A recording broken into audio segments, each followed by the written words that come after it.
गणपती ही देवता सार्वभौम म्हणून वर्णना केली जाते। गणपती हा शब्द दोन शब्दांचा योग, गण म्हणजे समूह आणि पती म्हणजे शासक किंवा नेता। अनेकांचा अधिपती म्हणजेच गणपती। हिंदू धर्मातील सर्वाधिक पूज्य देवतांपैकी एक म्हणजे गणपती। गणेशाची भक्ती सर्वत्रच केली जाते। चला तर मग गणेशाच्या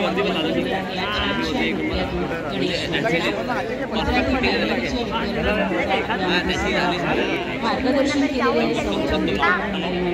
किरण पटेल मॅडम